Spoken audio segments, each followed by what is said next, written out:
Okay, moving on to example 12-20. You have a fork rod, which is this particular rod shown to you here. So this is a fork rod which is being grounded at one point. So अगर आप किसी भी rigid body को किसी एक point से ground कर दें, तो the only motion which is possible in that rigid body is that of pure rotation about that point. So this fork rod is basically rotating within the plane, और इसकी इस rotation की वजह से ये जो cylindrical peg A है, it is basically moving in this slot which is shown to you. The function of this slot is given to you as r equal to 0.51 minus cos theta. यानी आपके पास ये जो slot है इसका r as a function of theta जो है वो known है.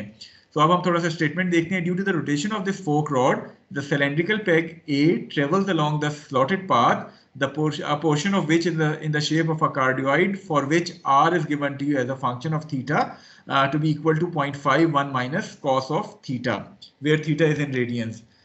If the peg's velocity is given to you as 4 feet per second and its acceleration is given to you as 30 feet per second square, so this cylindrical peg have a velocity of 4 feet and an acceleration of 30 feet per second square at the instant when theta is 180 degrees. So at the instant when this theta is 180 degrees, ये इसकी peg की linear velocity और acceleration जो है वो आपको given है. आपसे कहा क्या जा रहा है, you need to determine the angular velocity and angular acceleration of this fork rod. So you need to basically determine theta dot and theta double dot at the instant when theta is 180 degrees.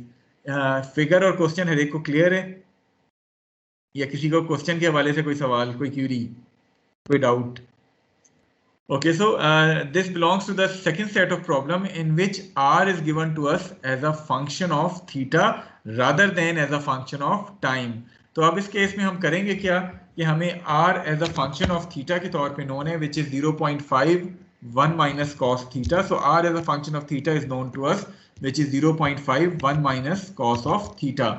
सबसे पहली बात तो ये कि we need to perform this analysis when theta is 180 degrees. So putting theta equal to 180 degrees, cos 180 कितना होता है? -1.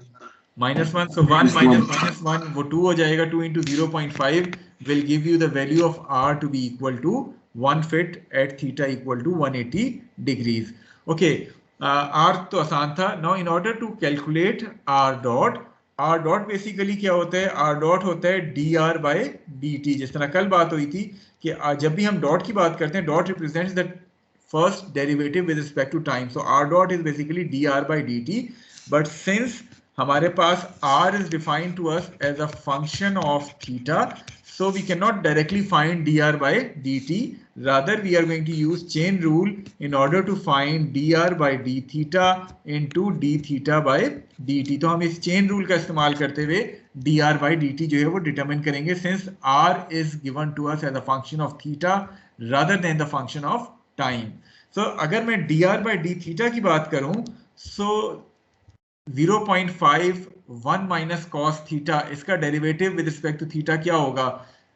cos का डेरिवेटिव क्या होता है cos थीटा का? Minus sine theta. Minus sine theta. तो माइनस माइनस साइन जो है वो कैंसिल हो गए और आपके पास dr by d थीटा जो है वो एक तरह से 0.5 साइन थीटा जो है वो बचेगा. सो dr by d थीटा आपके पास 0.5 साइन थीटा बचेगा. d theta by D T आपके पास क्या होता है? वो आपके पास थीटा डॉट के बराबर होता है. तो इस तरह आपने चेन रूल अप्लाई करते हुए r डॉट जो है वो डिटरमिन किया. So it would become 0.5 sine theta into theta dot. ये थीटा डॉट कहाँ से आ रहा है ये हर एक को क्लियर हो गया है, क्योंकि अक्सर लोग एग्जाम पॉइंट ऑफ व्यू से इस चीज़ को भूल जाते हैं और सिंपली वो कहते हैं कॉस का डेरिवेटिव साइन है तो 0.5 साइन थीटा लिख के वो कहानी खत्म कर देते हैं. हालांकि यहाँ चूंकि आपके पास r as a function of theta है तो चेन रूल के तहत आपको d थीटा बाई dt भी अपने इस इक्वेशन में शामिल करना है, which is basically theta dot जिसको हमने यहाँ रिप्रेजेंट किया है. Is this step clear to all of you? किसी को r डॉट के हवाले से कोई शक? Okay, what is sine 180? Zero. तो इसकी वजह से हमारे पास r डॉट जो है वो 0 के बराबर आ जाएगा. सो पहले हमने r की वैल्यू फाइंड की theta is equal to 180 degrees. उसके बाद हमने r डॉट को इवेल्युएट किया और थीटा 180 डिग्रीज पे हमने देखा कि r डॉट की वैल्यू हमारे पास 0 आ गई है. Okay, now coming to r double dot. r double dot क्या है कि आप इसी r डॉट को एक और दफा डिफरेंशिएट कर देंगे विद रिस्पेक्ट टू टाइम।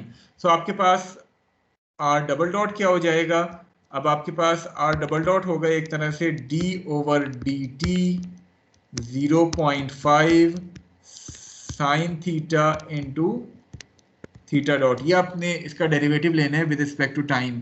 अब होगा क्या इसमें, 0.5 को तो आप ऑटोमेटिकली बाहर ले आएंगे because it is a constant thing.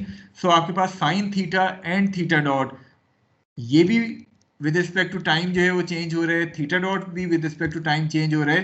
तो आप किस तरह इसको डिफरेंशिएट करेंगे, कोई आइडिया? प्रोडक्ट रूल से।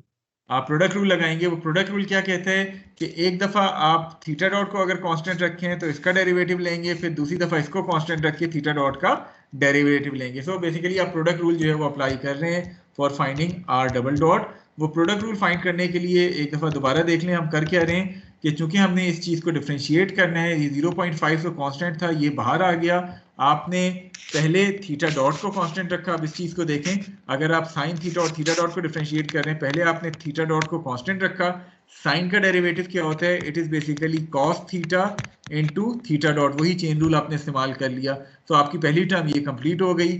फॉर द सेकंड टर्म आपने साइन थीटा को कांस्टेंट रखा, थीटा डॉट का डेरिवेटिव आपके पास थीटा डबल डॉट आ जाएगा। सो बेसिकली आपका ये r डबल डॉट होगा जो कि आपने चेन रूल के तहत जो है वो डिटरमिन कर लिया। It is going to be cos theta into theta dot square plus sine theta into theta double dot.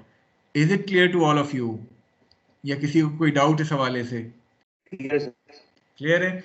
Okay, so once you have found that r dot, again sine 180 आपके पास 0 आ जाता है, तो ये वाली टर्म आपके पास 0 हो गई। cos 180 आपके पास -1 होता है। So overall this would become -0.5 theta dot square. Now the velocity was given to you at theta equal to 180. The velocity have a magnitude of 4 feet per second. So velocity का magnitude किसके बराबर होता है, उसके radial और transverse component को सम square करके सम करके अंडर रूट लें। सो यहाँ आपको r डॉट की वैल्यू पता है विच इज 0, r आपको पता है which is 1, theta dot is only unknown quantity. So once you solve it, the angular velocity of this fork rod would comes out to be 4 radians per second.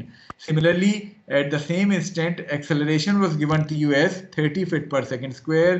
By formula, the acceleration is equal to ar square plus a theta square whole under root. ये तमाम चीज़ें आपको known है, सिवाय इसमें जो unknown quantity है वो आपके पास theta double dot है. So once you solve it, the angular acceleration theta double dot comes out to be 18 radians per second square. So this is going to be the angular velocity and angular acceleration of this fork rod at the instant when theta is equal to 180 degrees.